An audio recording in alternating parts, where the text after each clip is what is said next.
was a Maxell tape ad where the guy's sitting in a seat that's a Yeah. famous seat, and he's like this, and the lamp is half blown back, and his hair's blowing, and Yeah. the speaker's there. But it's really a Maxell tape ad. Yeah, it But is. that's the speaker. Yeah, and it the, is. And the Yeah. fact is that that's sort of the lunacy of that speaker. You know, am I buying the speaker because it represents something to me because I lived in that era? Yes, no Yeah. doubt about it. I'm going to be the first to admit it. But at the end of the day, I don't think it's going to be the sound. Yeah. And nobody's got them to listen to.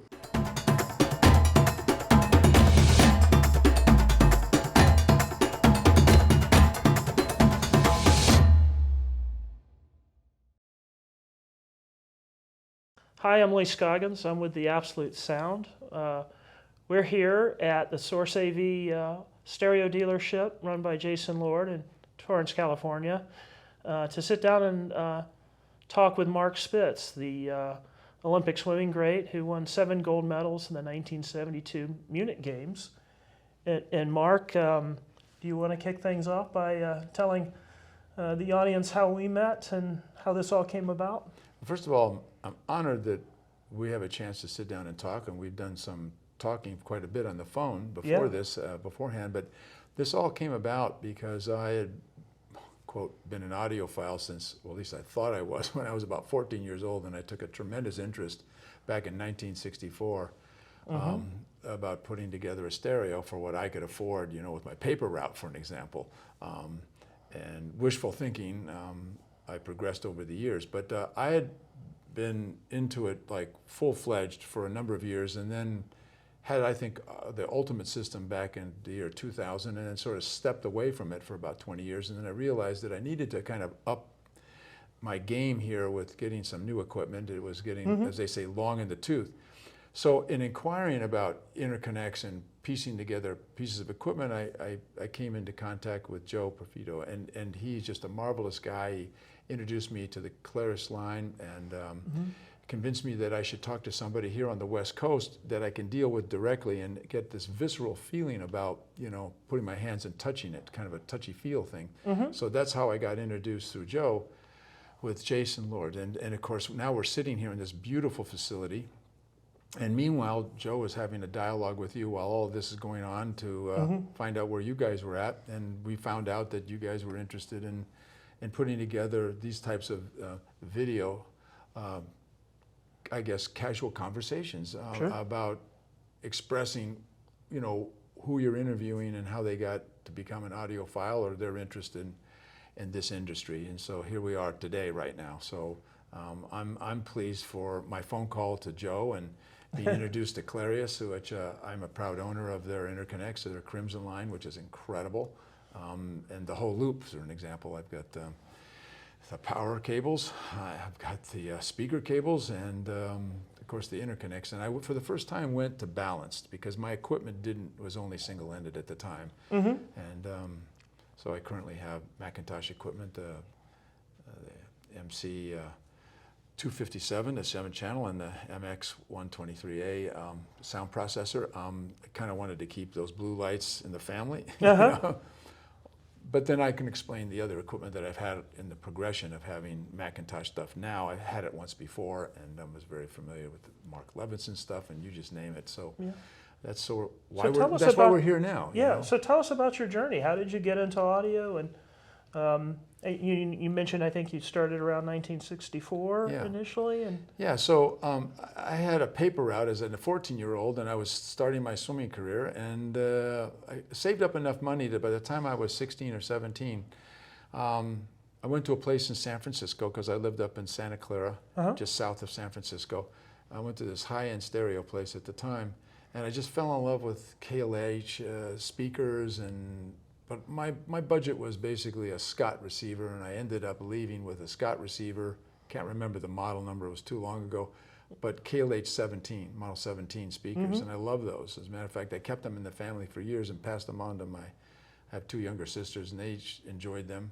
But eventually graduated to KLH 5s. And the reason I was able to do that is that along the way, having participated in the Olympic Games. I have a degree in biochemistry. I was in dental school, and then here comes the Olympic Games, the second one I was in first one I was in was in Mexico City in 1968. I won 2 gold, a silver, and a bronze in my swimming events, and they thought I was a failure. I sort of was a failure because the events I didn't win the gold medal in, I actually held the world record in, and I got second place. As somebody said, I was first to finish second. That didn't sit well with me. So 4 years later, I go to Munich and I did what I did there. And then my pocketbook swelled to a certain degree. And the first thing I said to my coach was, I'm going to go out and get this esoteric equipment. At least that's what supposedly it was at the time in 1972. I ended up with SAE equipment, and I had their amplifier, I had their preamp, I had their tuner with a little oscilloscope thing. You know, that was wild. I even bought their speakers. As a matter of fact, they're little electrostatic speakers, and I thought that was really kind of a key thing. Of course, in the true tradition of being an audiophile, we're never sort of satisfied with the discussion, right? And we're constantly looking for that ultimate whatever it was. So I went through a period of about 5 years where I changed my equipment. I had Dahlquist speakers. I went to mono amps. That was the big thing, was actually these Kenwood mono amps. That was kind of interesting. At about the same time, I'm trying to package that with an Advent, you know, one of those projection big screen TVs, you know, that the room had to be pitch black. That was sort of the fashionable thing to do. And then I said, well, maybe I should settle down. And that was my first inkling with a Macintosh piece of equipment back in the mid-'80s. I was sort of where they were moving from tube to solid state, and I discovered that the actual lugs that be able to actually put speaker cable in the back of the actual Macintosh were sort of like mini lugs, and yet my speaker cables had the big lugs. So I had to send the speaker cables back to a straight wire where I had them, and then refashion smaller little lugs. So I was saying, well, if this is high-end audio and I'm just messing around, tweaking and middling all the time, I go, guess what? I enjoy it. This must be something that I should enjoy more, and I did, you know. So I think to be an audiophile, I found that for me, it was this art of being able to have brilliant conversation with people, experience going to stereo stores that had a lot of good displays and opportunities to A/B equipment, and then make the lunge and make a purchase. And through all of that, you know, I've had Mark Levinson equipment, got involved in the interconnect business with a company called Pure Logic, which was an interesting silver wire that was coated in Teflon. That was actually tunable because there was 3 wires and one was actually negatively poled, so that you could slide these 2 guitar picks that had 2 little screws that slide them back, and you could tune the actual interconnect. And it was amazing. Time consuming, but amazing. And I had those until almost probably, let's say, for 20 years, until I just experienced going to what I call you know, balanced interconnect lines. And so, you know, how does somebody get to where they ultimately can be happy? And I think that that's an expression that you and I have spent probably a couple of hours of time on the phone. Yeah. Well, we talked about speaker placement for a while. I don't know if you experimented with that formula I shared with you. Yeah, the starting point. Matter of fact, I forgot to tell you, I'm close to that formula. Okay, good. But I'm confined because I've told you that I had to have my, you know, left and right forwards have to be in a cabinet, because if I have freestanding speakers, I wouldn't be able to actually enter into the room, because the way the room's laid out. Right. A strategic place is right in the doorway.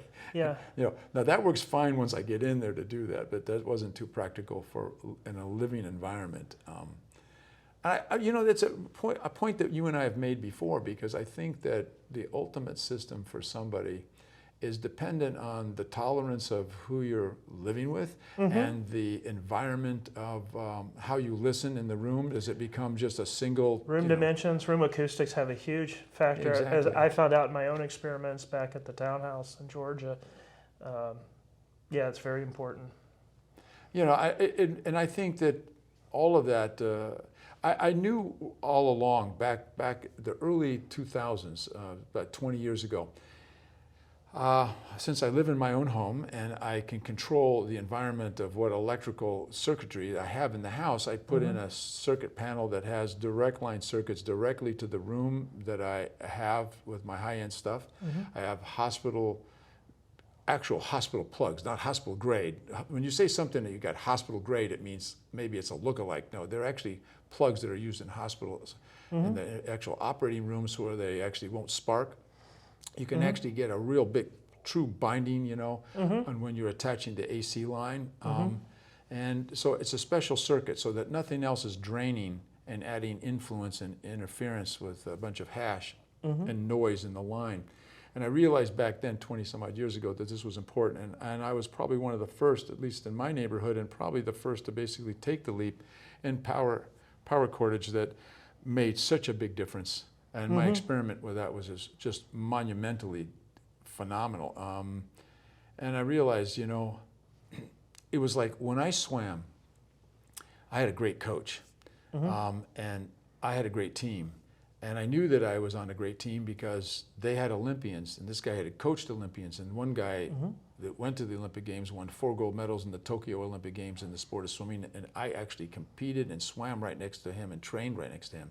And by example, I was kind of smaller. I was 4 years younger. I was 17. I was looking at his swimsuit. But eventually I was looking at him, and I broke his world records. And so, but if I took all of that ability and knowledge and then went to the actual swim pool and didn't put on the right swimsuit, I wasn't going to be able to compete. One, you had to have a swimsuit. They didn't have as wide a variety of options back in my day, but there were options, and I wanted to make sure that I had the right piece of equipment so that I could get the most. In other words, let me become the weakest link in this line of decision making.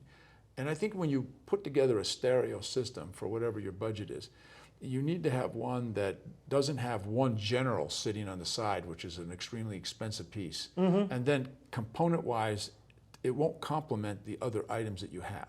I mean, I really think that you learn, it's like my swimming ability. It's like, well, I might be the greatest starter, but if I can't swim in the middle of the race, how am I going to make a good finish? I've got to train for all of the aspects. And I think by having a sound system, I took that discipline and said, well, I may have to check part of my ego at the door, so that whatever my budget is, I've got to proportion the amount of money that I spend on each of these items to basically complement each other so that I can actually have great sound. If it took me 5 extra years to get the other component, assuming they still made it, to complement it, to have another general in the room, well, that wasn't really going to happen because I may not get to that point of being able to afford the other piece, so I might as well enjoy the best that I can make the system sound for what the budget is, than to have some super dynamic piece in there that just overwhelmingly not being supported with the necessary equipment to get the most out of it. Yeah, it's almost like you have to lay a good foundation. Yeah, we've and talked that's about power, that before. that's cables, it's a number of things. Yeah. Now, no, I think that's absolutely wise. I mean, I'm just realizing this, but we had a controversy in my sport about a swimsuit that was a full-length swimsuit, and there were different manufacturers that made a swimsuit that was of similar nature. And there was this big discussion about, well, is brand A better than brand B? Is brand C better suit? And I just said to all the naysayers, look, if you take all 3 swimsuits without actually having some swimmer actually put them on and you just put them in the water, which one's going to win?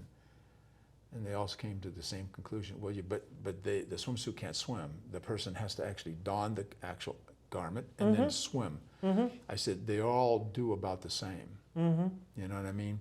I said, so you have to have the courage to make a decision of what brand you want, live with it, and then complement it with basically training hard. So if you want a specific brand and somebody that says, well, I like this brand of audio equipment because I think that they just make the best, great, then go ahead and purchase it. Complement it with the necessary items that are going to support that system. I personally think that I listen to a lot of people. I was in a certain business that actually exposed me to high-end audio and used to watch people go to listening, you know, at like a CES show or whatever. And a lot of these guys actually probably couldn't really afford the equipment, so the best opportunity for them to hear something that was absolutely phenomenally was in a hotel room. Well, that's not the greatest environment. These people are able to get a piece of equipment and componentize the stuff to sound fantastic, but they're fighting to be the first person to sit in the ideal situation, and there's always chit-chat in the room. So that, again, I didn't find that would be enjoyable for me to try to determine what kind of equipment that I want to get. Certainly living in a metropolitan area in Los Angeles, this offered me an opportunity with going to great places that had the stuff properly displayed. And with that being said, I realized to say, well, if I bought exactly all that equipment and stuck it in my house, is it going to sound the same? And I was rudely surprised that no, it's not going to, because that environment, I didn't have sound treatment on the walls, my room was different. I couldn't, in your formula, I couldn't get the speakers and sit in the proper position based on that formula, and nobody was telling me about this sort of stuff. You know, it's like, okay, great. Well, do I toe in the speakers? Well, that makes sense, because if they're facing me, that makes sense. But maybe it doesn't make sense. You know, maybe there's a different reflection on one side. So all of this is this: you can talk a storm of what to do, and most 99% of what people say they want to do is probably the right thing to do for them, but they don't have the courage to be able to actually launch on doing anything. So they're afraid. I mean, it's the same thing in athletics. You know, they trained right, they did everything right, they did the right time trials, and then all of a sudden they choke when it comes time to take a starter's pistol. They choke when they have to make up their mind because of the fear. Well, what if I actually do this and then I get it into my home and then all of a sudden it doesn't sound good? Or I didn't want to pay the guy an extra few dollars, or maybe I wasn't encouraged to actually say, can you help me set it up? Right. You're doing yourself a really a disservice as to your full potential of enjoyment. You know, so I just think that I've always believed, since I don't think you can ultimately put together the greatest sound system in the world, I think you can put together the greatest sound system of what, one, you can afford, one, you have to not make yourself be happy with, you have to go in and say, I am happy with my decision right from the get-go, and without reservation, without compromise. And when I say compromise to holding back to enjoy a piece of equipment. There's just too many people that get their equipment in there and they talk all the time about the equipment and all the time about everything. And in this whole time I've discussed with you what we're saying now, we haven't talked about, well, what kind of music do you like? And almost 99% of the people I've ever come That was going to be my next question, because you and I have had good conversations on music. Yeah. So let's move into that. Yeah, I mean, the whole thing is nobody that I know has ever been to a concert listening to classic music. And when I've gone, I've bought 3 different types of actual seat positions, because from the same concert at the Disney place down in Los Angeles, you know, that Frank Gehry designed, it's absolutely phenomenal. And yet, if you sit in the middle towards the front, it sounds one way. If you sit in the back, all to the left, it sounds a different way. If you sit up in the balcony, it sounds a different way. And each one of those experiences are necessary, and each one has, I think, a certain level of enjoyment. And for the reason being is that maybe you went to the concert and you didn't order the tickets in time, so you're stuck in that position. Does that mean you shouldn't enjoy the concert? No, because the music is being played by the same instruments. And the sound theoretically should be the same, but you're capturing it based on the bounce of what's happening in the actual room. It's the same. It's the same when you put together a system in your home. Yeah. You know. But there's something a little extra when you go see the concert live. I think the quality of the gear that we have now is ever getting closer to that actual live concert experience, but it's still not there. And so I always kind of. Do you think it could ever be there? Not totally, maybe. I don't know. We're making great strides in speakers and electronics. We're creating great line conditioners and grounding devices that ever more lower the noise floor, so things are sounding more present and real and open and clear. But I feel like it'll never be the same, and maybe that's a good thing, because we should support the performing arts. I don't want to just listen to CDs and LPs, but I feel like there is some truth to trying to go for that absolute sound, trying to get closer to that, get the timbre of the instruments correct, get the pace, rhythm, and timing correct, get the soundstage working in your listening room. And when all that happens, it can kind of be a time machine when you listen to music. But maybe to answer your question, I suspect no. I think there'll still be some magic from being there in person at Disney Hall and hearing Dudamel or someone conducting an orchestra.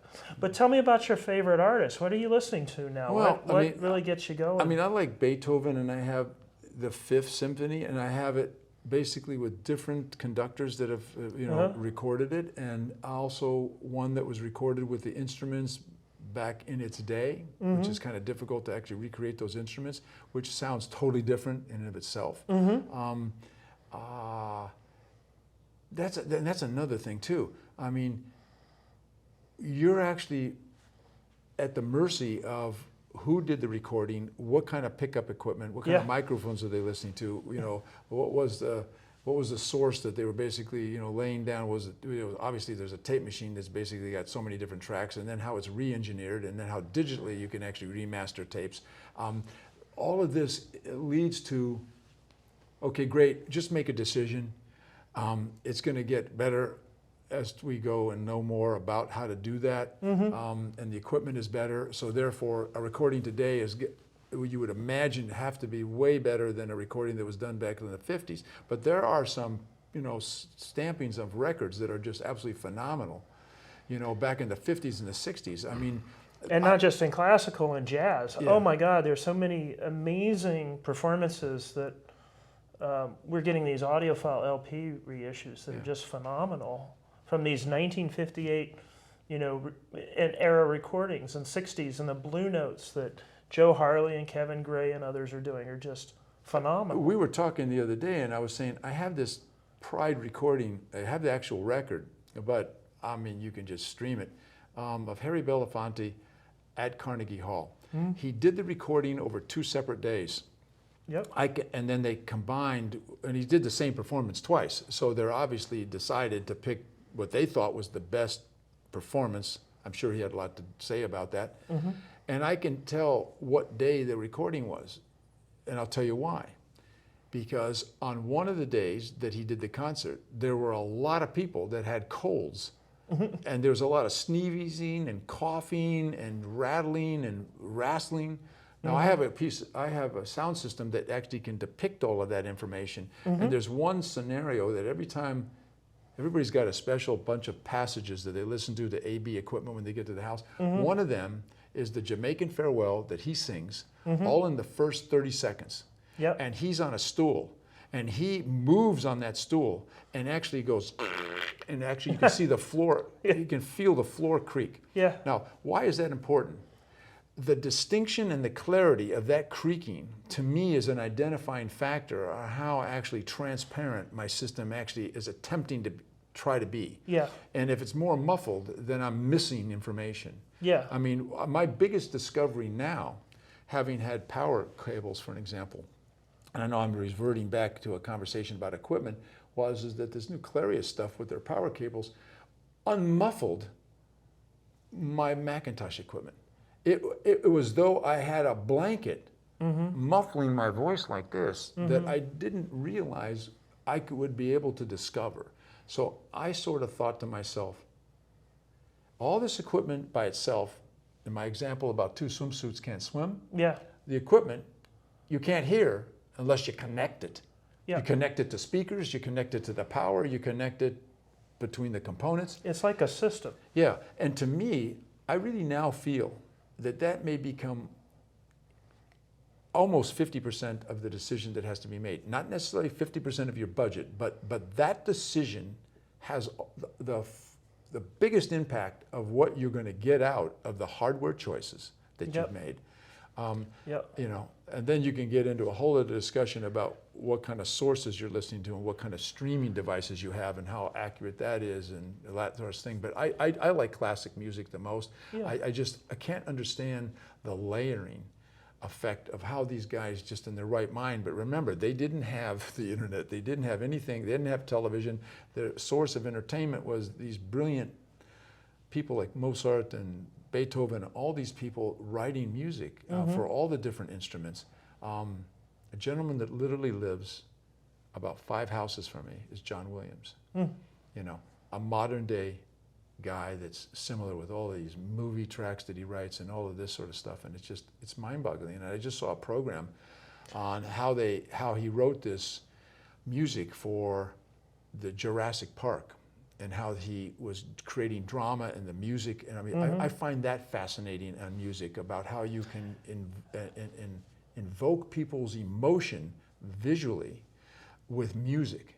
Yeah. And that's why that watching theater and surround sound in my home is so important to me right now. So on the flight out here, I watched the Hitchcock classic movie, North by Northwest.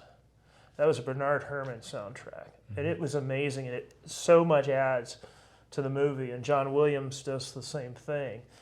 And it's super nerdy. It's sort of nerdy to be in classical music, but it's even maybe arguably more nerdy to be a film of classic soundtracks. Yeah. But they're just amazing. So one of my friends out here, Steve Hoffman, did some Eric Korngold soundtracks way back from like movies in the 30s and 40s that has great sound quality because the mastering was really good from Steve. And but you get into that when you have the system that can bring the resolution and bring those old analog tapes back to life, whether it's digital or LP that you're ultimately listening to. With the right mastering, you just get pulled in. That music is, particularly with soundtracks, is so immersive. But I'm watching the movie on the plane, and I'm thinking, this is amazing. Without this, there's some very dramatic scenes with Cary Grant and even Marie Saint in that film, and it's just amazing how much that soundtrack adds. So we've got to figure out a way to go talk to John Williams, Mark. Well, it's funny because he has several homes, and he's getting up there in his age. And he, I guess it was last summer during COVID, I saw him. I was walking my dog, and he pulled out of his garage, and he took a long stare at me, and I was literally 15 feet from him, and I just couldn't open my mouth. And I've been with the Queen of England and prime ministers and 5 presidents, and I don't have a problem opening my mouth. But for some reason, I just well, maybe I would be irritating to him to come up and say something to him, because he's obviously got in his car to go someplace, and I'm going to prevent him from going someplace. Now, if he was out there just standing around looking at his garden, I don't think I would have had a problem.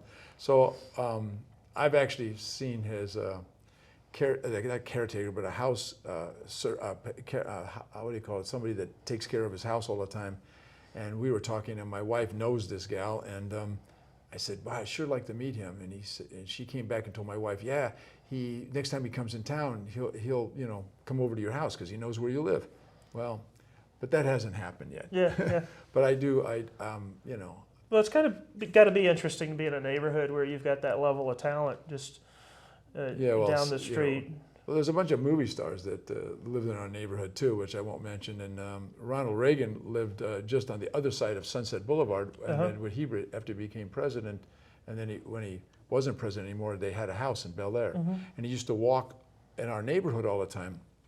He was the governor in California when I won all my medals in 1972, and I was there at the Capitol in Sacramento, California, and then we became really good friends, and then I was at both of his inaugurations, and I was up at his ranch up in Santa Barbara, and he was walking one day, and the Secret Service was there, and I went into this was before they had smartphones, and I was just in my garage, and the next thing I know, there's the former president of the United States in my garage kind of knocking on my window, and I got out and I said, "Well, Mr. President, I said, how are you doing today?" And he says, "I'm doing great." He says, "But I told you don't call me Mr. President, you call me Ronnie. I've told you that back in '72 when you won the Olympic Games." I said, "Okay, Mr. President, but not today." And I said, he's standing in a pair of sweatpants from Adidas with the 3 stripes on the side, looking real dapper, but he's got a pair of wingtip shoes on, like dress shoes, like he was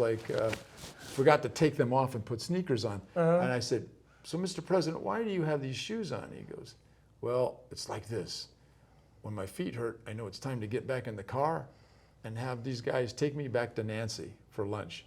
You know, he was just kind of a normal guy, just, you know, didn't think much of, any, you know, he didn't think, I mean, he was just a great guy. And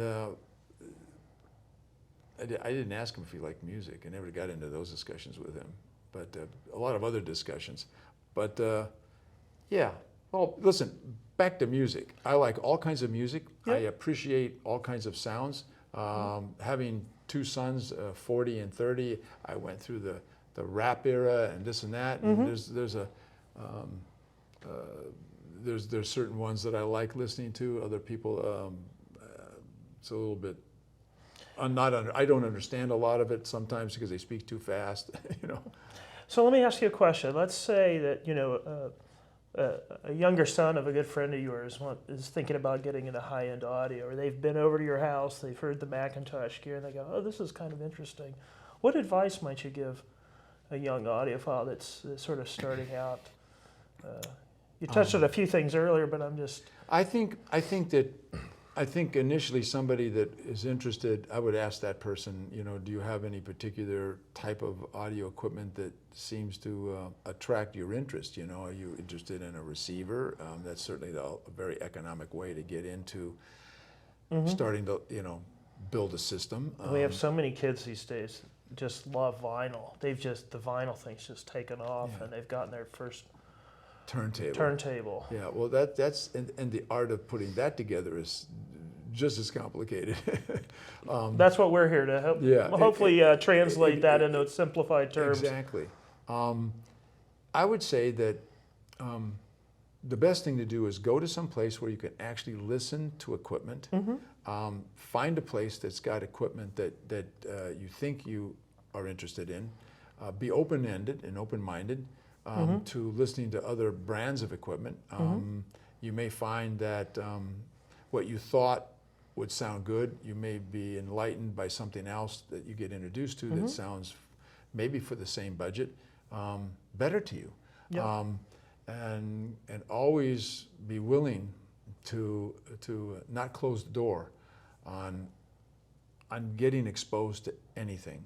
I've always believed, and I would recommend, go into a particular stereo place and go to where the best equipment is. Yep. And hopefully they'll let you listen to some of the finest equipment that they've assembled and put together. Get a feel for what that sounds like. Then compare that to what you can afford, and without compromise, understand the path and the journey that you will spend the rest of your life trying to get back to that room that gave you that experience. Because you need to know what that experience is. When I first started swimming, was never exposed to knowing what the Olympics was about. I was 10 years old. It wasn't on TV like it was back in 1960 when I was 10, like we see hours and hours of sports on TV. There was no cable television. There was no ESPN at that no point. ESPN, any of this. Now, you know, I wasn't until I was about 14 years old where I understood about the Olympic Games, and that was sort of a vision. Couldn't quite understand how to create a pathway to get there, but my father and mom did, and understood that even in my own city in Santa Clara, California, that there was this great famous swim coach, and that swim coach had a bunch of Olympians that had gone to the Olympics and won gold medals from the program that existed right in that city.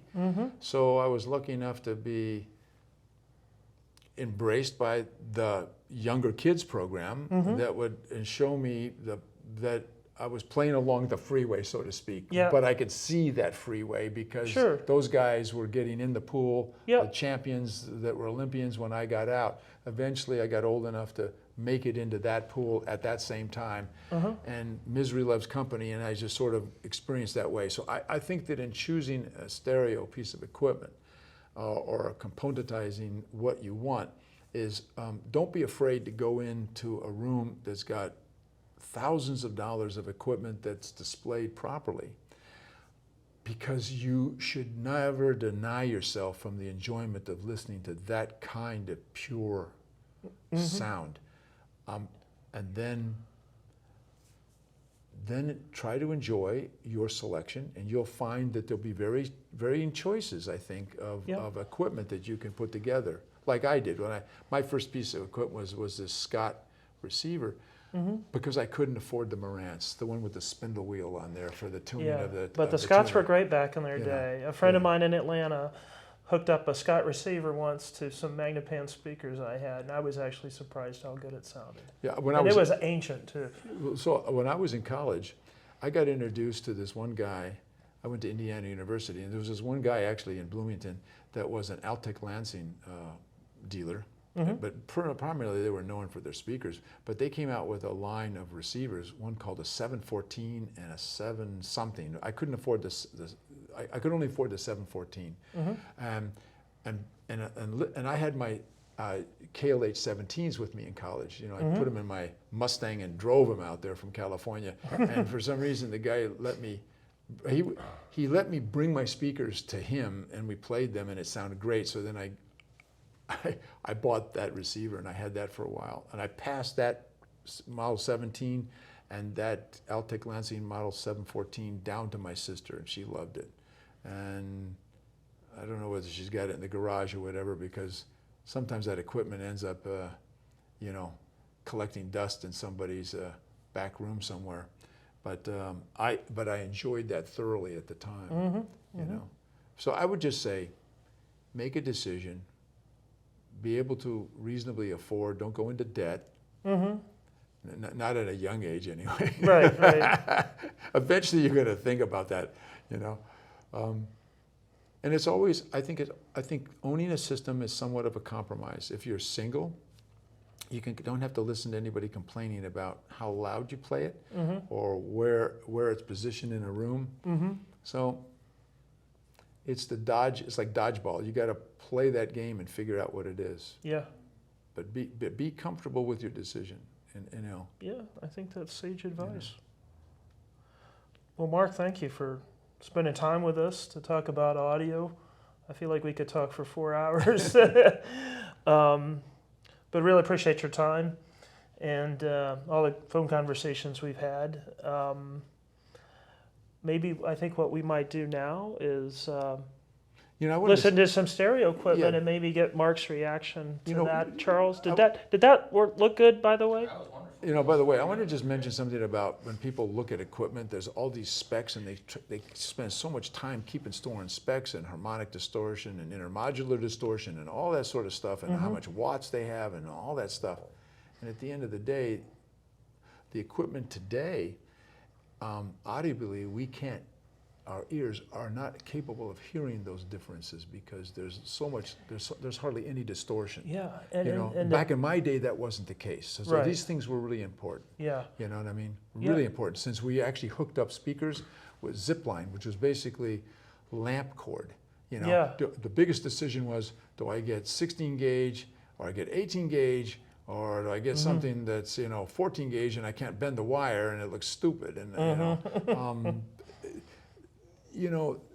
don't get hung up in all of this minutia of keeping score. Yeah. I mean, even in sports, people do this all the time. Did I train hard enough? Did I do this hard enough? Did I do whatever it is? No, do me a favor. Just get up and perform. Just make a commitment. Yeah. Just do it. Don't be afraid. I think enjoy it too. I think, our hobby has kind of a couple of different people. We have sort of music lovers, and I think if we're being totally honest with ourselves as audiophiles, there's kind of a group of people that are what I like to call, and I mean this affectionately, gearheads, where they may have a handful of audiophile recordings, but their equipment budget maybe is larger than their music collection. I tend to have a large music collection and try and buy the best gear I can for what I can afford at the time.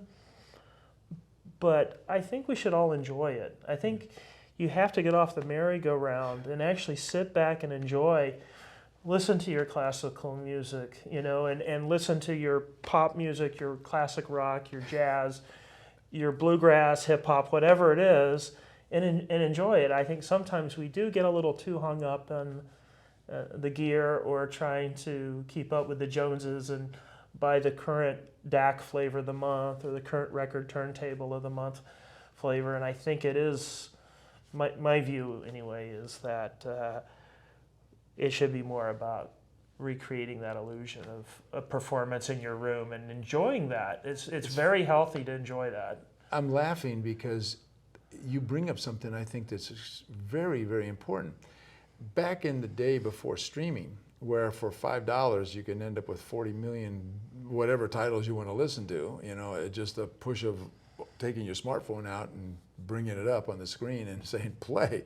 Okay, yeah, I think that my record collection at the time, and then eventually it became a CD collection, was proportionate to the budget that I sort of spent, so that my library was relatively the same size you would expect to the gear I had. Today, you can't be held guilty for being a gearhead because you can have the world of any music that was ever recorded for such a small amount of money per month. Then the question is, how much did you spend for the streamer?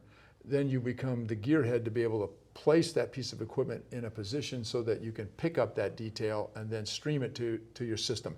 The reality is, I really do pride myself at being a gearhead. There is something about wanting to wait to afford what I felt was something that I would thoroughly enjoy looking at, listening to, or just knowing that it was in the room.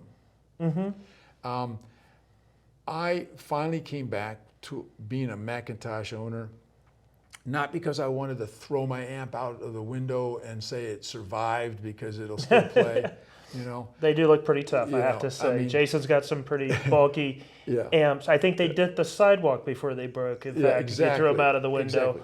But there's something that any piece of equipment is going to be revered by the person that has decided that they want to purchase it for the reasons that I think I have taken value from. And that is that it wasn't the ego that I could show to some friend, look at what I spent. It was the fact that when I go in that room and it's not turned on, I know that I have it. I know that I enjoy it when I want to turn it on. And I know that what it represents to me as having arrived, and not arrived that my pocketbook could afford it, but arrived at that I actually put a system together to make it sound the best it can be.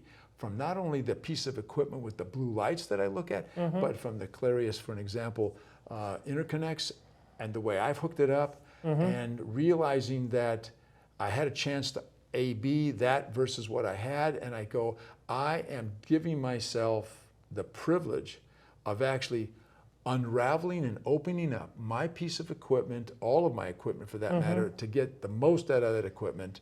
In other words, dialing up the watts, dialing up the power, and turning the power switch on.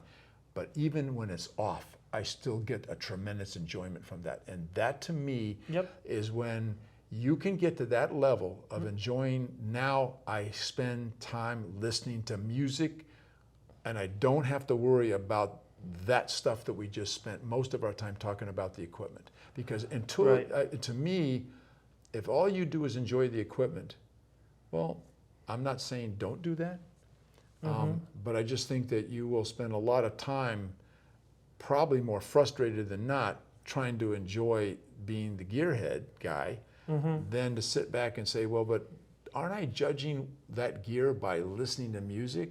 Where did that come into the equation? You know, it has to be in the equation to enjoy it. And I think that from a person, for me personally, I listen to music all the time, and I think it makes me a more productive person in life, with the way I can communicate with people, the way I feel about myself, the way I feel about myself with my relationships that I have with my business associates and my friends. And my friends, I think, have similar interests, you know. So it's called contagious emotions. If you hang around somebody that you admire and that has a sound mind of how they go about making decisions, then I think you will make better decisions about not only what you want in stereo equipment, but you better decisions in what you do in life with just everything that's involved with just living from day to day. And so when I became satisfied That's why for 20 years I didn't do anything. I enjoyed my stereo the most because I realized I've come to a level where I don't need to be that person anymore trying to ultimately do it. I listened to more, my collection got larger, my enjoyment got larger. And the reason I came back was as my kids are graduated from college, I know that I want to experience what has transpired in this business over the last 20 years. And at even the lowest of level, entry level of whatever it might be, it's got to be way higher than what I was 20 years ago. Yeah, that's the amazing thing about the hobby. The ultra expensive, like any luxury business, there's sort of been this emergence of what consultants call the ultra luxury segment. And unfortunately, I think a lot of people look at the high-end audio business and they see $300,000 and $700,000 loudspeakers and they go, well, that's the cost of a house. That's just crazy. There can't be that much technology. It's a box. But there is. But at the low end, a lot of that stuff that went into that $300,000 speaker has trickled down to the $2,000 a pair speaker and even down to the $500 a pair speaker. What Kef's doing with the coincident drivers at $1,500 for the LS50s, I think is fairly remarkable. So you don't have to spend a lot of money. And I think while we do have a lot of well-heeled customers that read our magazine, I don't want people to think that you have to be rich to be in this hobby. You just have to have an appreciation for good sound and enjoy music. And I think that the greatest thing that's happened in our hobby is how good affordable audio is. When I got into the hobby, I had a pair of Polk SDA speakers and Adcom Electronics. You may remember those, Mark, from the 80s. And I think all in, I spent $5,000 or $6,000 for that initial system. If you had $5,000 or $6,000 to put into a system in 2022, the sound quality compared to that system I had, and that, Polk and Adcom were great for their day. Polk's doing a lot of really interesting things right now, actually. But the sound quality you get today is 10, maybe 20, maybe 30 times more in a lot of different ways. So the technology progress keeps marching, but you don't have to be rich to get into it. I think I think more people, if they were to experience it, to go to a good store like Jason has here in Torrance, the Source AV, and other stores around the country that do this, to hear like you saying, and I think that's great advice. I was actually going to tell a story where my first big experience was to hear the big super system with IRS beta speakers that Mike Kay showed me at Lyric HiFi, a classic store in New York City. That got me started on a journey, and the bug kind of infected me there. But if you can hear what's possible, and then maybe get to these better audiophile brands for more reasonable money, you'll have better resale value, you'll have higher sound quality, so you'll listen to music more. It'll just be more enjoyable. So I don't know why I'm standing on my soapbox all of a sudden, but I feel like I don't want people to think that, you're only going to really get great sound if you've spent $10,000, $20,000, $30,000, $40,000 on a pair of speakers. That's not true at all. You get great sound with $1,500. Let me ask you this question. Since you obviously are exposed way more than anybody that I know, and a first-hand look. Oh, I'm a fraction of what some of our reviewers get exposed to. but the fact is, tell me the one or two pieces of equipment that you personally own that are your favorites, whether you currently still own them, and that you are very proud to say you experienced that. What was a milestone for you? I think you told me, but I just want you to tell the audience. Well, a milestone for me was I bought a pair of Wilson Alexia 2s. I was hoping you were going to say that. I'd always dreamed about owning a pair of Wilson speakers at some point, and an opportunity came up, and I jumped on it, and it was one of the best investments I've made. The second thing, to answer what the second, I'm going to give you three pieces, because 2 and 3 I can't decide between. The second thing was I recently got some new audio research tube electronics. In fact, we're sitting in front of some of this, some similar stuff to what I bought. But the thing that really did well was the REF 160. It's a tube amplifier with KT 150s that drive the Wilsons. And then the third thing, and this is more of a tie for second, I bought a DCS Rossini DAC, which is recently upgraded to Apex. I'm actually doing a video series that we're shooting in my house, so that's coming to the YouTube channel for the Absolute Sound. Those three things, I go down to that room and I've got some pride in looking at that stuff, but it's really about the music. If I've had a tough day at work, or I'm just at home on a weekend and it's a lazy Sunday and I want to spin some vinyl or listen to disc, those three things take things to a different level for me. And I never thought I'd be at that level, to be honest, Mark, but I feel like, life's a journey and you just sort of incrementally build up on this stuff. I've been at this for 35 years and you just get a little bit better every year. You tweak things, you put in better cables, maybe you have a better power conditioner. In my house, I've experimented with better AC plugs. That's made a difference. I went to a high quality Ethernet cable. All of that stuff has a huge impact on the final sound quality. I've experimented with footers under the equipment. I've got a better equipment rack now.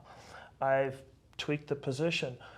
But a lot of the stuff, like we were talking about Jim Smith's speaker formula earlier, a lot of that stuff, there's a lot of stuff you can do for free to get better sound.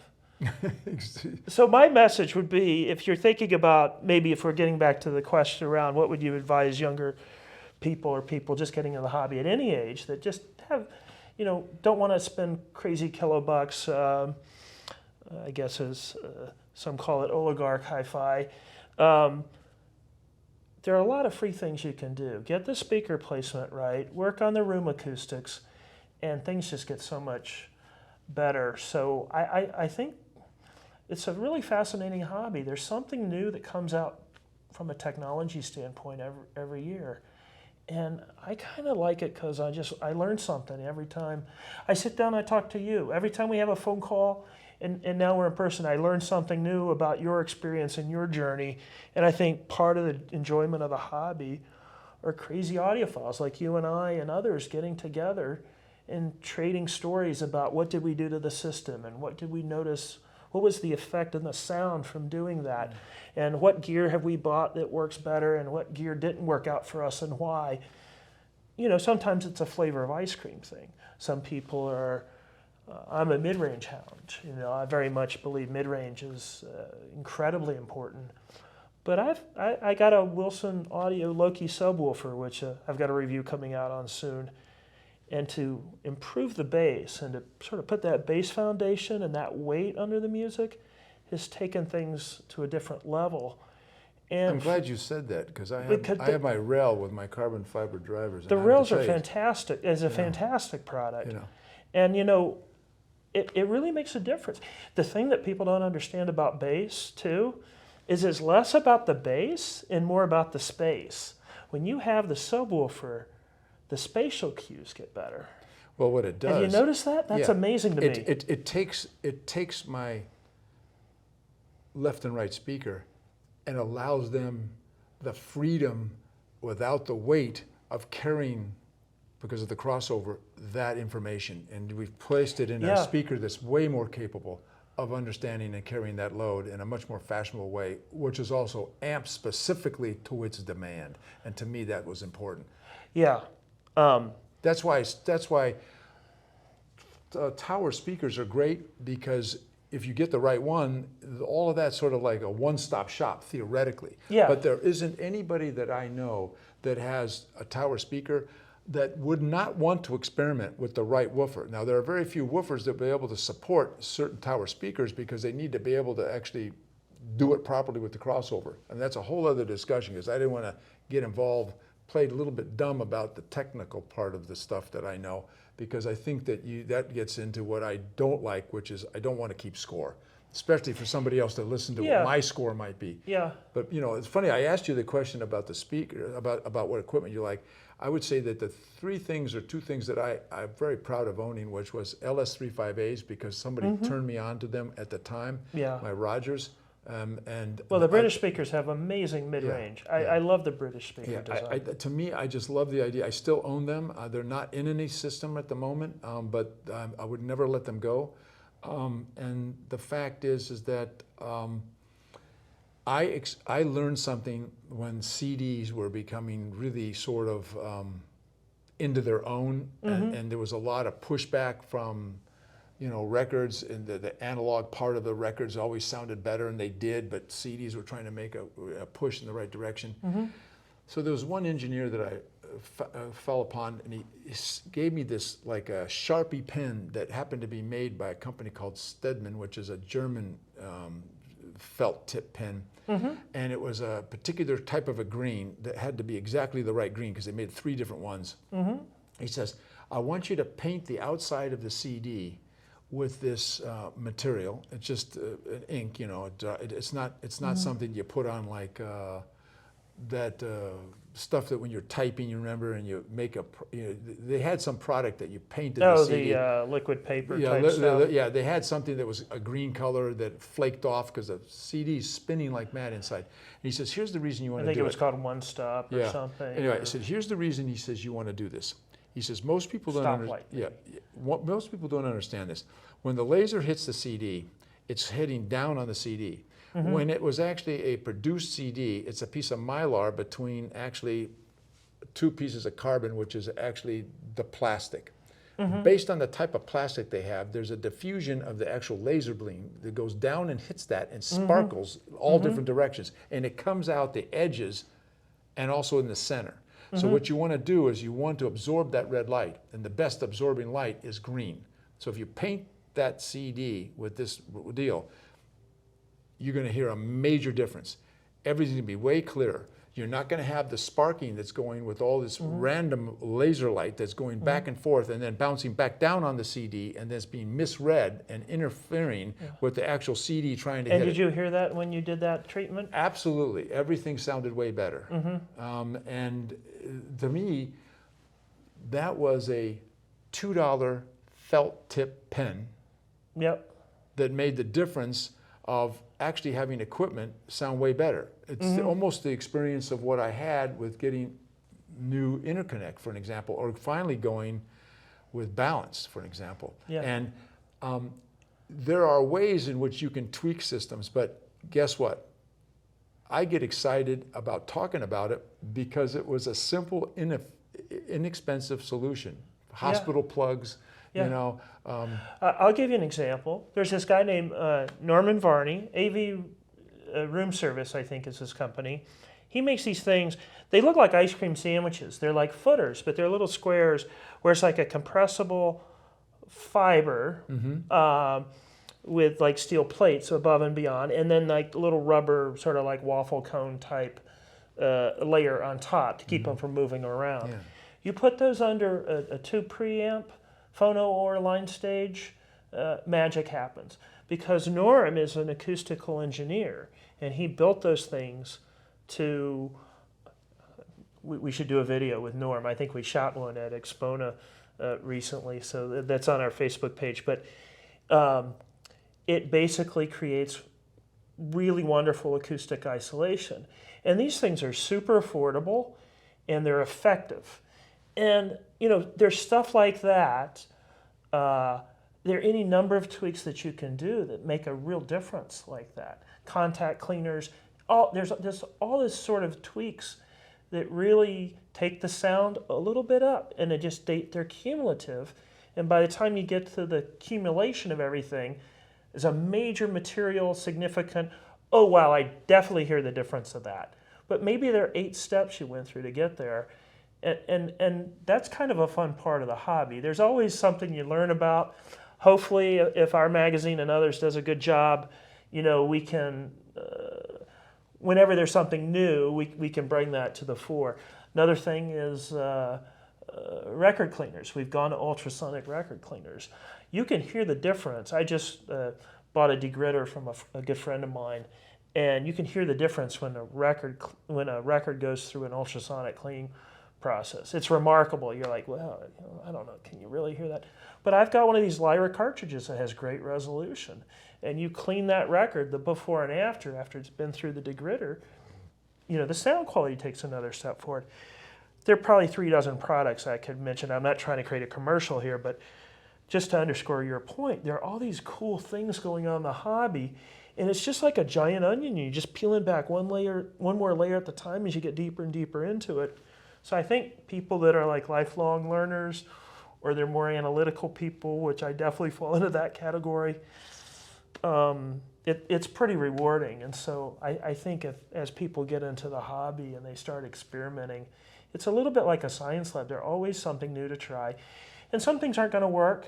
And sometimes we're not going to know, even if they work or don't work, exactly why they did or not from a scientific basis. My view is to sort of have an open mind, and if something improves the sound and it sounds better to my ears, that's all that matters. I'm the guy that owns that center chair. I'm the guy that invested in that stereo. And that'd be a good name of a company, Center Chair. Yeah. Think about it. Yeah, so I want to share. You sort of indicated, like you said something earlier, something along the lines of, enthusiasm is contagious. Yeah. I think if people hang out with audiophiles that are experienced, they see that there's sort of this never-ending journey. But the sound keeps getting better if you do it right. If you follow a lot of the principles you spoke about earlier in the video, which is very, very wise advice, you'll keep getting better and better, and you'll wind up at a place that's just remarkable. And I think this gets back to your athletic training. It's a series of 1,000 steps or 1,000,000 steps. It's not just one thing. Yeah, well, this is very interesting because when I've been asked, well, how did you do what you did? It's probably got the same answer as how did you put together a great sounding system? And the answer is this. It's the mystery and the magic of never having done it before. And that becomes the seeds of creativity. And you need to actually surround yourself with the experts. You need to have the courage to be able to experiment. And to trust developing your own opinion, one that you can stand on and explain and have the confidence. And I think that there's so many people that have always this trepidation of, well, I just wrote the check and I can afford it, and they put it in, and then you invite somebody over. Why are you inviting anybody over to listen to it? But that's just human nature. Yeah. What are they going to think about it? 99% of it, they're going to be jealous because maybe they don't want to spend that kind of money, or they don't have the same appreciation for doing what you did because they're more into something else. Yeah. I have this pet peeve when my friend had just put together a stereo system. They left and they bound all the lines together and with electrical ties, and they're all touching each other and this and that. I go, well, maybe I could understand that if you're running a speaker system through an office building and you've got, it doesn't really matter the audio quality, and you've got to tighten this up because they're going through conduits to 15 different rooms.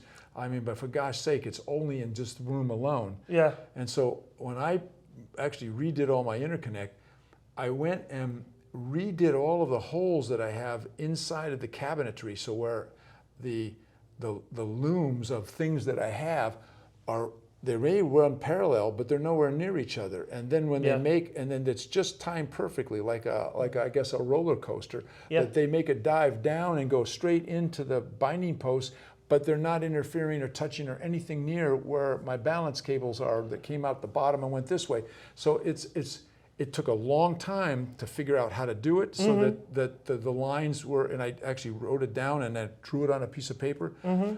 That made a big difference. I know it made a big difference because anything that's touching could add an interference. I don't care how well it's got coatings and dielectrics and however it's wrapped. Anything that can be free-forming and not touching something else has got to be better. So is that being an idiot? No, that is a true audiophile at that degree that I took it to what was important to me. Yeah. You know what I mean? And Yeah. you sort of said the same thing. So Yeah. there's got to be an aspect somewhere along the line recommending to this young kid that's getting in, Yeah. spend more time tweaking because your budget won't allow you to get maybe better equipment, but the tweaking itself will make whatever you got sound way better. Yeah, you know, You know? I can't remember exactly. I was having a conversation with someone recently, and one of the things that we decided on was, it says you could have all the best equipment. It's sort of like an audiophile question. You have case A and case B. Which would you choose? Case A is you can have all the best equipment in the world, but you have poor setup. Case B is you have very modest, affordable equipment, but you have it perfectly dialed in, perfectly set up, and maybe a higher quality room. Experienced audiophiles, inexperienced ones would go for the higher dollar equipment, the ultimate stuff, poorly set up. And I think, unfortunately, in our hobby, a lot of real-world systems do not get properly set up and implemented. And I think that's why having a good dealer, having manufacturers that are very, particularly with speakers, do a really good, have a standardized setup procedure, all that's important. But I would rather have affordable gear that's really set up where the person's really taking their time. You know, my friend Jim Smith that came up with the speaker formula that we shot a video of, and Charles here is going to edit soon. We spent probably the equivalent of 5 or 6 full days of labor tweaking my speakers and improving the room acoustics of my listening room at home. In the sound, the difference in sound from the cumulative effect of all that, and we did 7 or 8 other things besides just room acoustic tuning and speaker placement down to literally like a 32nd or 16th of an inch, is that it sounds night and day different. And it sounded good before, but now I'm happy for any experienced audiophile, even some of our crazy reviewers that have heard everything. If Jonathan Vallon or Robert Harley or Jacob Heilbrunn from the TAS wanted to come down and hear my system, I wouldn't be too nervous about that. But I think, like we said earlier, buy what you can afford. It's not a competition. It's just what makes you happy. But spend some time setting it up properly. You're going to get the maximum enjoyment out of that. That's a much better path than, oh, the current hot speaker is XYZ acoustics, and I'm going to go out and buy XYZ acoustics speaker. But if you haven't thought about particularly the speaker and amp pairing and getting that right, or you haven't thought about whether you have a good quality listening environment, or maybe you haven't put in some acoustic panels to improve that room, and get some panels up at the first reflection points, or moving the equipment out from between the speakers if you can, and that depends whether you have that ability or not. Moving them off to the side and putting some panels on the front wall, so to speak.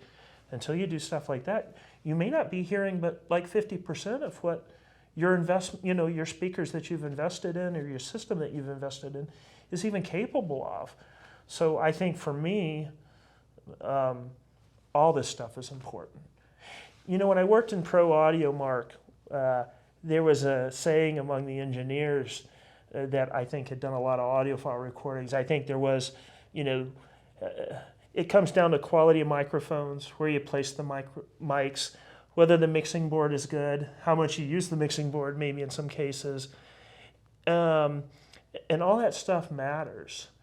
And a lot of the engineers, there was sort of this feeling in certain areas of the pro audio community that every step when you're laying down a recording, every little piece in the signal path, as they call it, matters. Mm-hmm. Well, it's the same thing with playback. Every little thing, from the quality of electricity to the quality of the speaker, everything matters. And I think, but when you get it right, it can be, as we know, pretty magical.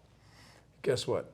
I'm happy I asked you that question, because I'm going on too long. This is supposed to be an interview with you, not me being on a soapbox. No, but the fact is that your audience, I'm sure, would love to hear your oratory on the fact that these things all are a part of what an audiophile is, or the quest to basically listen to the ultimate sound machine, and whatever it is.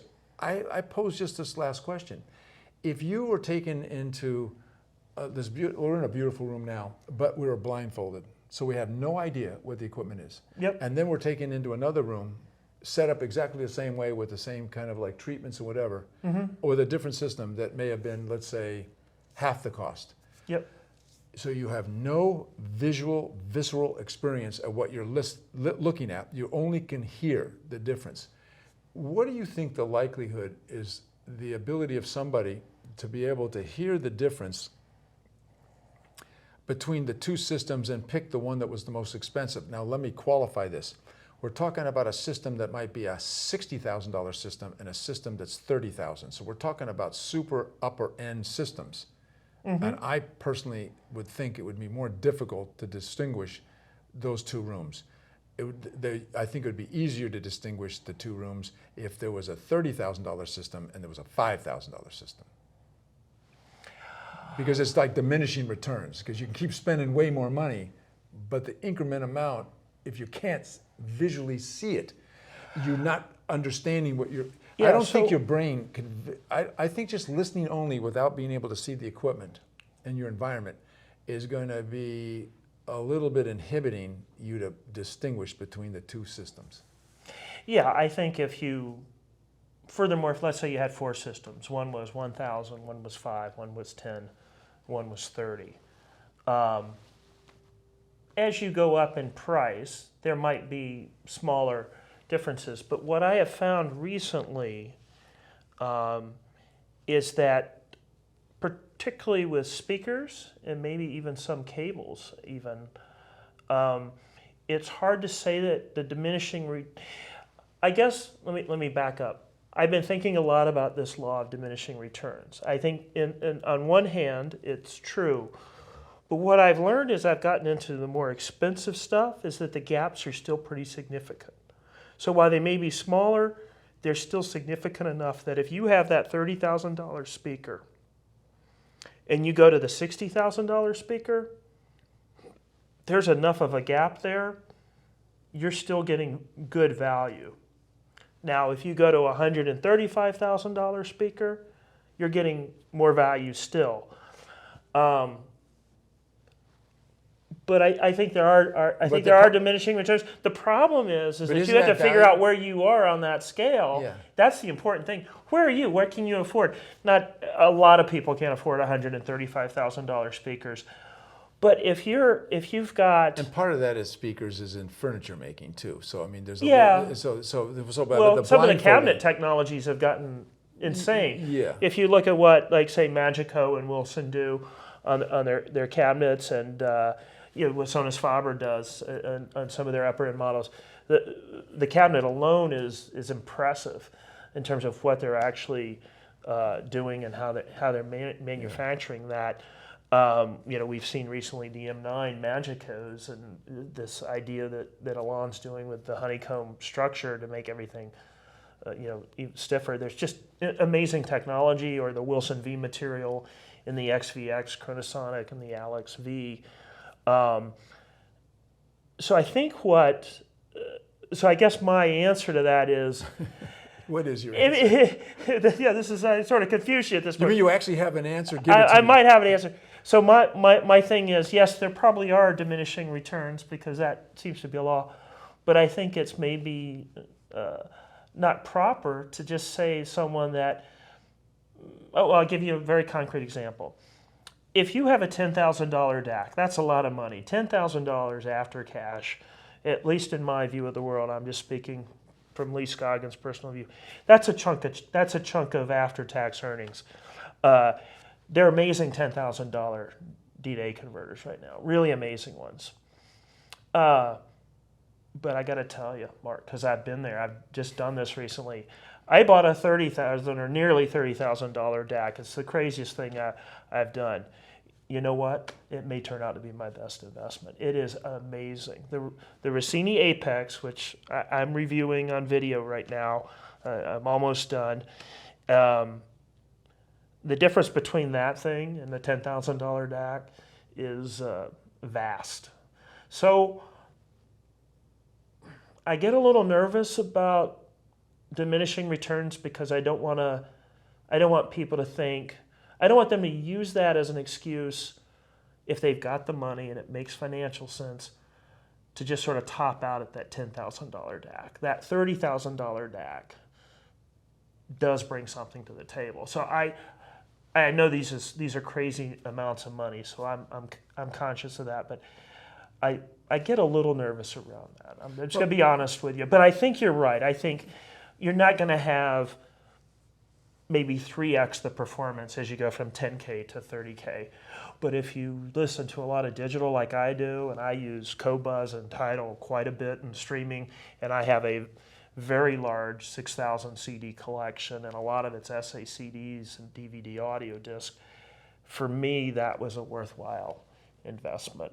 So I don't know if that answers the question, but that's my view. But we'll talk about music. What do you think about somebody who sings, and then in the recording studio, they basically manipulate through synthesizing their voice and echoing and decay and this and that. Oh, that's complicated. They're actually making the singer sound phenomenal, but we're talking about digital actually implementation of that. So if that is actually what we're trying to spend all this money based on what you just said about trying to get the ultimate DAC to listen to whatever and how that person sounded, but they weren't really recorded that way. They were actually manipulated into sounding that way. So at what point do we stop that manipulation? Yeah, so if it's more atmospheric, let's say, maybe as an excuse, I like Dead Can Dance a lot. I don't know if you've heard any of their albums. But sometimes I think Lisa's voice is made a little more ethereal sounding because it fits the music. I think if it's in service of the music, I think I'm okay with that. That's a broad word, though. Yeah, that's a little hard to define. That's highly subjective. Yeah. But I feel like what I like is sort of, I'm old school. I like the purist thing.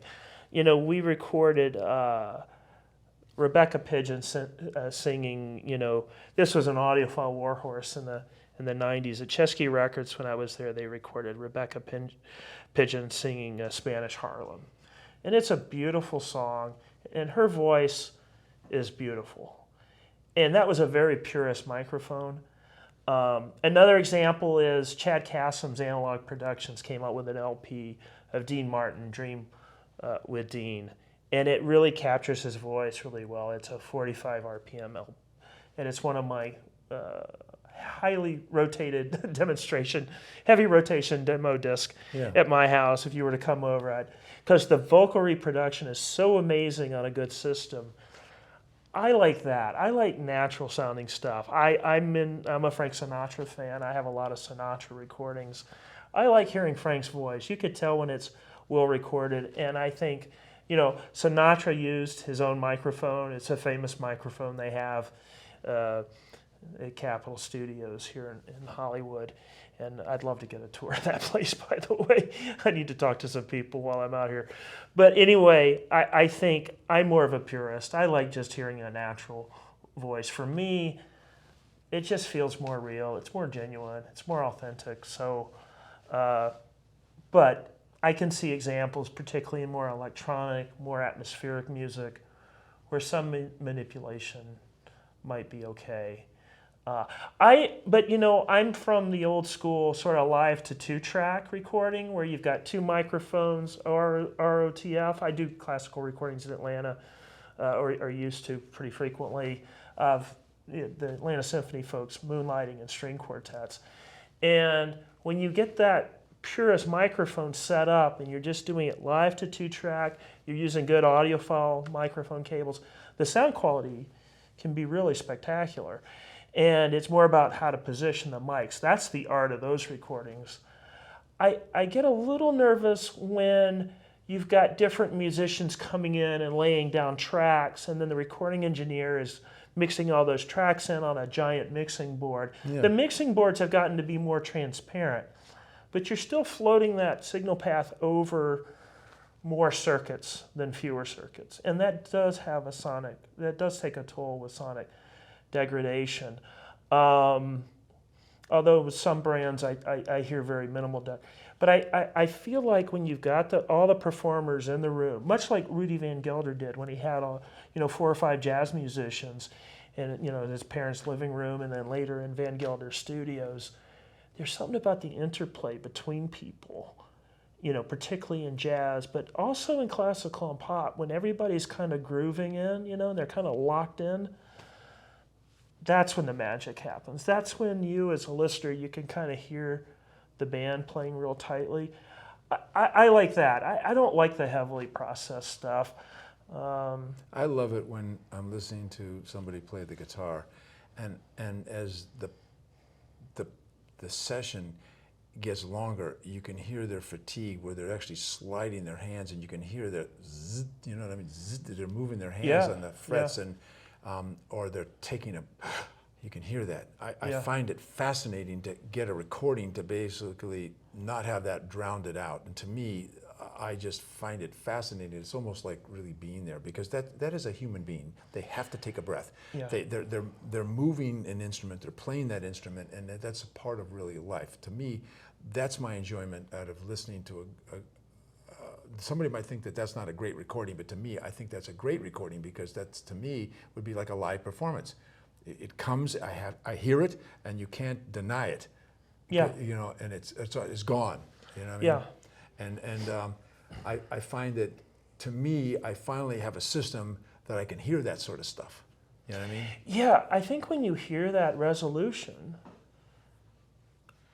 there's so many adjectives that you can use. You could say resolution, you could say detail, but it's got to be musical. I think the very best systems is when you have the detail that the audiophiles crave on the one hand, but it's also very musical. It sounds like live music. It sounds like real music.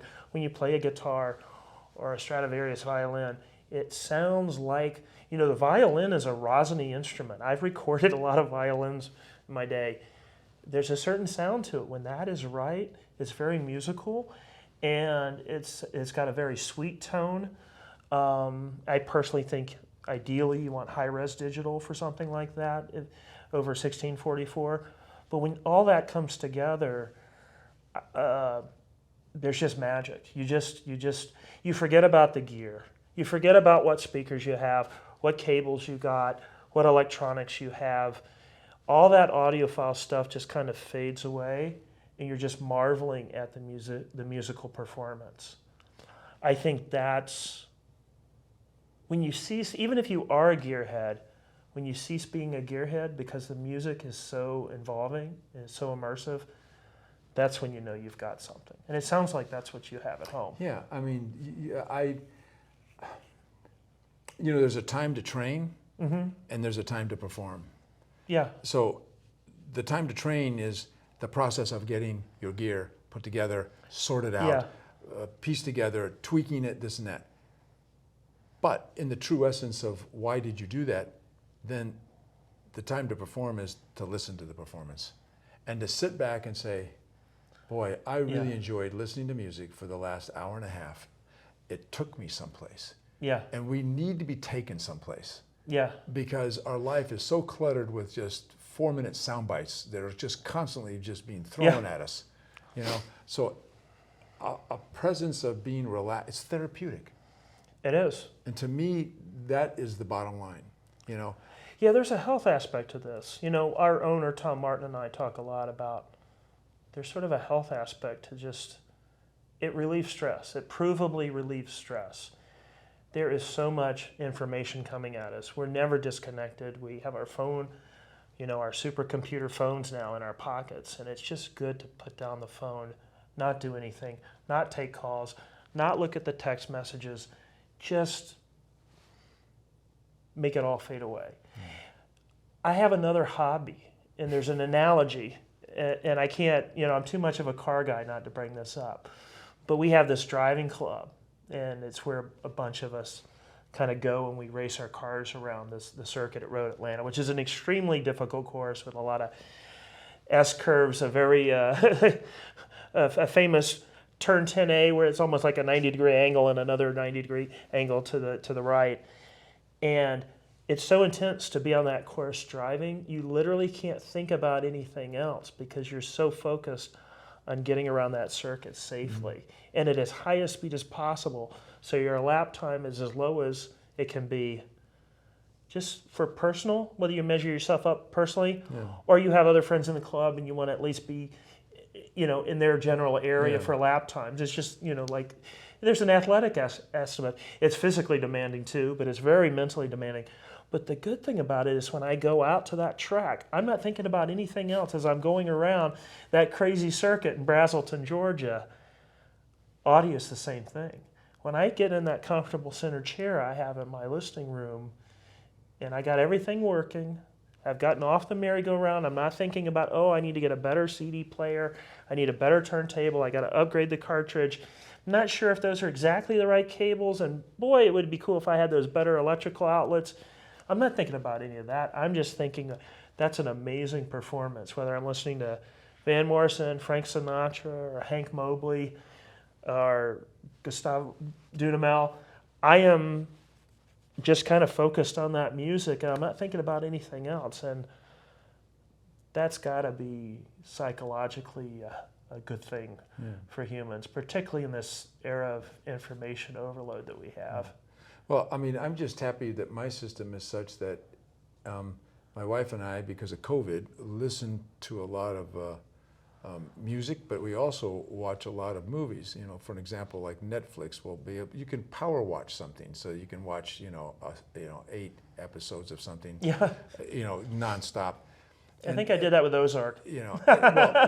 So the whole point is this: is that if your system is phenomenal, you're listening there and you're just involved in this experience. Like, I wouldn't think of sitting in a movie theater and watching 8 hours of something. Of course, it's not offered to me to even do that because there's no 8-hour movie that I'm aware of. But the fact is, you can watch 8 or 10 hours of something and not really get tired.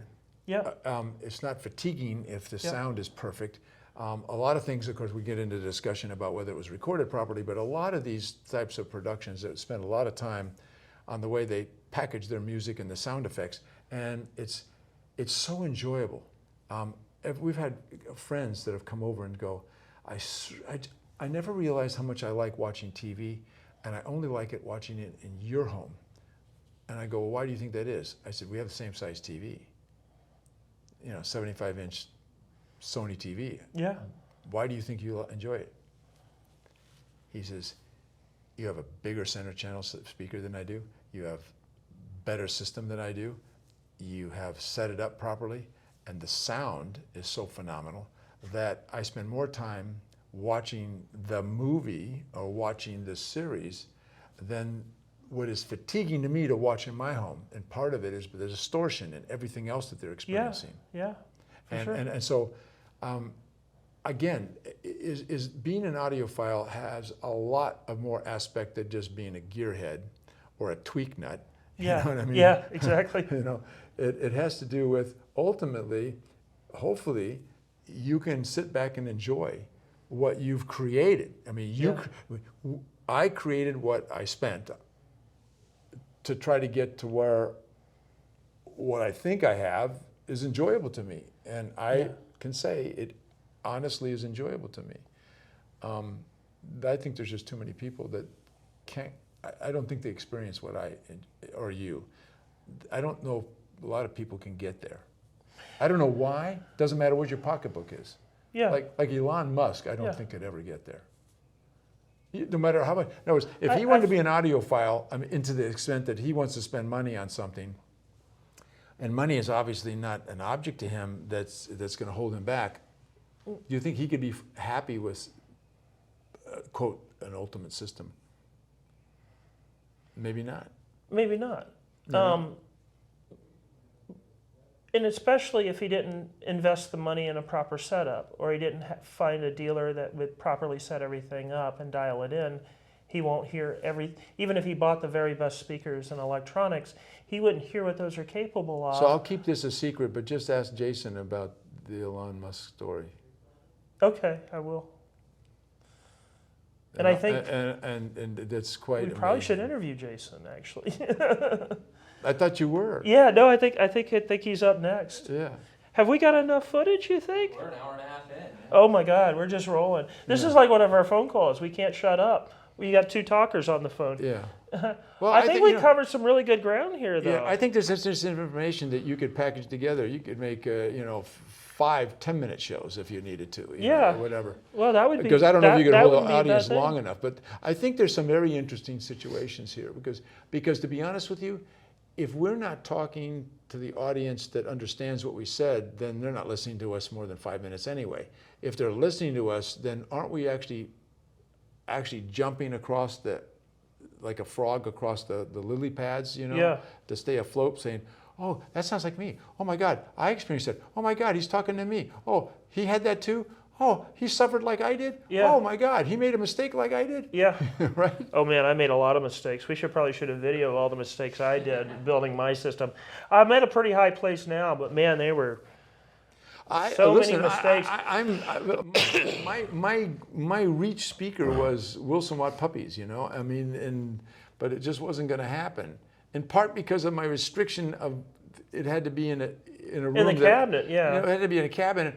Well, somebody says, well, why don't you put it in another room? Well, the problem is I'm married, and that person also lives in that house and in that room.